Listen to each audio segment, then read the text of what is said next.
Ó, a próxima pergunta aqui, ela tem a ver com o que a gente já falou, então eu vou tocar só para desencargo de consciência, mas... Ó, Bruno mandou R$20. Jones, você acha que o PT é realmente um partido de esquerda? Tenho asco de que é partido de direita, mas como confiar nos partidos de esquerda depois de tantos escândalos de corrupção pela história?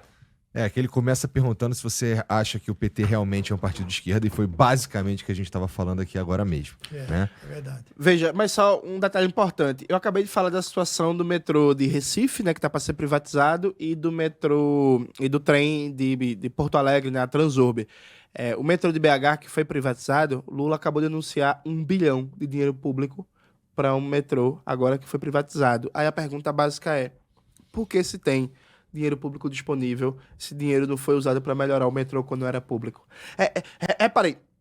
Lá em Pernambuco, a gente tem a nossa Compesa, né, que é o equivalente de vocês aqui à Sabesp. E aí o governo Lula, também descumprindo a promessa de campanha de não privatizar a água, tá querendo privatizar a Compesa em parceria com o governo Raquel Lira. Sabe qual é a proposta de privatização? É assim, ó. O privado, uma empresa privada, vai pegar 2,7 bilhões do BNDES para pagar a outorga do uso do serviço na concessão, que é basicamente, em linguagem mais leiga, para pagar a privatização. Então, pera um pouquinho. Quer dizer que o BNDES vai pegar 2,7 bilhões de dinheiro público para dar para uma empresa privada, comprar uma empresa pública e geri-la? Aí sabe qual é o modelo de privatização, Igor? É assim, a empresa privada, ela vai ficar com a distribuição de água e o tratamento de esgoto na região metropolitana, que é onde tem a maior densidade populacional e onde é mais lucrativo.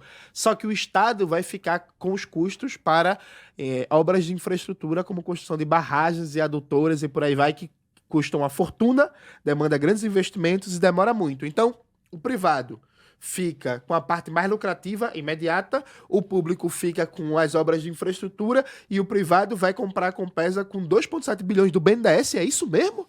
Veja, isso não é política de governo de esquerda e um bocado de deputado dito progressista está calado porque não pode criticar o governo Lula. Para tu ter uma ideia do absurdo, eu pedi pro deputado Glauber Braga, pedi pro deputado Tarcísio Mota, pedi pra deputada Duda Salabé falarem contra a privatização da Compesa e do metrô. Os três atenderam, fizeram um pronunciamento, a quem eu agradeço do fundo do coração, não só eu, como os trabalhadores urbanitárias, metroviárias. Só que lá em Pernambuco os deputados federais estão calados. Então, por exemplo, o deputado federal Túlio Gadelha, que dizia em 2022 que era contra a privatização do metrô, agora ele não fala nada. O deputado federal Carlos Veras, o deputado federal Pedro Campos. Então, veja, supostamente, Carlos, gente de esquerda está defendendo um modelo de privatização que você vai lembrar, que é o mesmo modelo de privatização do FHC. Não era isso que a FHC fazia? Aliás, na privatização das estradas de São Paulo, eu me lembro, Sim. lá atrás, né, que o governo do estado investiu pra caramba para melhorar as estradas, para deixá-las em condições de fazer a privatização. Então, na hora da privatização, as empresas que pegaram a concessão das estradas já pegaram rodovias numa condição muito melhor. Né? Aí não foi dinheiro que foi entregue antecipadamente. O dinheiro foi gasto na melhoria da estrada. Não e aí nem ter o trabalho de gerir a obra, né? Aí houve a privatização. Eu me lembro muito bem dessa história porque foi um assunto muito discutido, mas na prática o modelo foi esse. Aí diz depois que funcionou porque tá na mão do privado. Não, pô, funcionou porque gastou, pô. É isso, funcionou porque gastou antes para melhorar. E aí para criar a ilusão que funcionou por causa da gestão privada. Veja, não tem como chamar... Agora, claro, só deixando claro uma coisa. Existe muita gente de esquerda no PT. Tem o deputado Renato Freitas, a deputada Natália Bonavides, a vereadora de Natal, a Brisa, que está sendo perseguida, sofrendo um processo de cassação ilegal e imoral lá em Natal, o Rui Falcão, que é ex-presidente do PT, deputado federal, vários deputados estaduais, vários vereadores, vários militantes. Tem muita gente de luta, muita gente séria, inclusive muita gente socialista, marxista dentro do PT.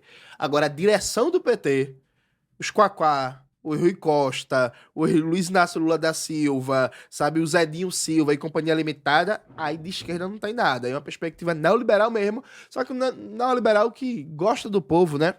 Entendi. Gosta de gente. Vamos lá. Ó, Luminous, bota o fone aí. O Luminous mandou aqui, ó.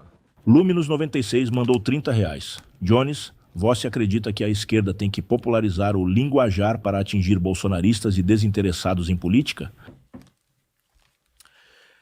Acho que não, acho que isso é um falso debate. Acho que a gente tem que moldar o nosso discurso ao espaço que a gente tá. Então, se você, por exemplo, existem categorias que têm muita experiência de luta sindical. Então, você fazer uma palestra para os bancários é uma coisa. Você fazer uma palestra para, por exemplo, motoboy é outra coisa. E não é porque o motoboy é menos inteligente, é porque tem menos tradição sindical, simples e objetivamente. Então, qualquer bancário, por exemplo, que tem 10 anos de empresa, já está acostumado com a assembleia sindical, com eleição, com disputa, com debate de chapa e por aí vai. Mas eu acho que precisa ter cuidado com esse discurso de linguajar e tal, porque várias vezes ele resvala para uma ideia como se o povo fosse burro, né? E assim, vocês têm idade para lembrar que nas eleições de 89, por exemplo, se falava de imperialismo, se falava de luta de classes, o Brizola falava de perdas internacionais, o Lula falava de luta de classes, eram muito bem votados, muito populares na periferia, nas favelas, no morro. Assim, isso não impede ninguém de ser popular. Eu, inclusive, me parece que uma prova disso é o meu sucesso nos últimos Então, eu ia te perguntar isso, anos. mas você é um cara que domina o discurso, você domina a narrativa. Isso. Você tem um domínio sobre a forma de se dirigir ao público que te interessa, e você, inclusive, desenvolveu recentemente um formato de desafiar as pessoas e participar de debates e enfrentá-las presencialmente. Enfrentar no sentido, né, do debate. Intelectualmente. Né? É isso, né? E você passou, me parece, a usar essa, aspas, estratégia, me parece, né? Aí você vai dizer se concorda ou não. Sim. Você adotou uma estratégia que está dando muito resultado. E, inclusive, nos últimos 90 dias, você ganhou 1 milhão de seguidores. Isso. Você acabou jantando algumas pessoas, foi muito bem em alguns enfrentamentos, né, dos quais você participou, e você foi muito bem e acabou crescendo. Então, você está falando que não precisa mexer no linguajar, mas você domina a narrativa. Então, de certa forma, você está se adaptando ao linguajar. Não, mas veja, eu tô me adaptando, mas eu não deixei para... Porque quando se fala de adaptar o linguajar, às vezes, o que se quer dizer é não usar palavras como imperialismo, socialismo, revolução, luta de classes, sabe? Então, às vezes, eu não sei se foi o caso da pergunta do nosso companheiro aí, ou companheira, mas assim, às vezes tá se falando disso. E aí, veja, eu dei essa explosão de impacto na comunicação digital, no debate público, sendo marxista-leninista, falando de revolução, falando de imperialismo, falando de poder popular, falando da classe trabalhadora. Agora, claro, procurando exemplos didáticos. Por exemplo, eu dei uma entrevista para o UOL, que vai ao ar num domingo. E aí a jornalista perguntou, se você fosse explicar o que é comunismo em 1 minuto, como é que você explicaria? E aí eu falei, aí deu um exemplo para mim que é bem didático. Eu falei, vou imaginar uma fábrica de sapato.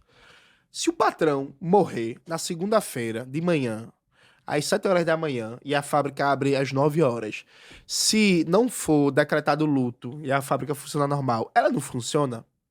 Funciona, não funciona? Os operários vão lá, vão trabalhar, vão produzir, vai ter a linha de montagem e tal e tal. Vamos imaginar a mesma fábrica de sapato. Se todos os trabalhadores morrerem às 8 horas da manhã, a fábrica funciona às 9? Não funciona. Não vai ter como produzir, porque não tem operário, não tem trabalhador, não tem trabalhadora. Ou seja, quem é imprescindível para o processo produtivo? É o patrão ou são os trabalhadores? São os trabalhadores. Ponto.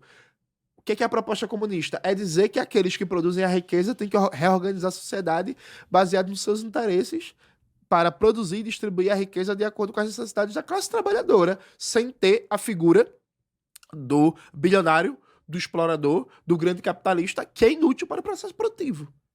Então, por que a figura que é inútil, que é um parasita, controla a economia e a política?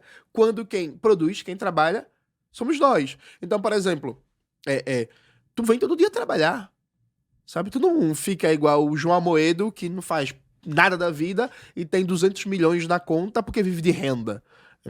Por que essas figuras que não são úteis para a sociedade, não são produtivas, é que mandam? Então, veja, eu não abri mão de falar sobre comunismo, só que eu procuro meios didáticos, figuras de linguagem, metáforas, imagens e tal, para popularizar a ideia.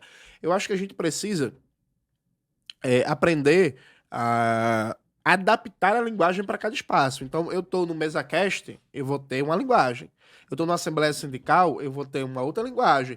Quando eu estava ontem em São Lourenço da Mata, por exemplo, discursando no ato dos professores, a minha linguagem é uma. Aqui a minha linguagem é outra. Então, eu acho que não tem muito segredo, não. Eu acho que você precisa ser um bom comunicador que se adapta aos espaços. O Jones tem 1.300.000 seguidores 400 no Instagram. 400 mil, você vê? Subiu. A conta dos Opa, últimos aqui, 3 ó. dias já subiu, ó. Aham. E o Parece debate... que cresce, né, Parece camarada? que cresce, Eu camarada. Ó, eu tô dizendo... Gente, eu tô dizendo. É meme. O debate dele com 20 conservadores, pelo que eu vi aqui, tinha 3 milhões de visualizações. Né? Isso. É isso. É isto.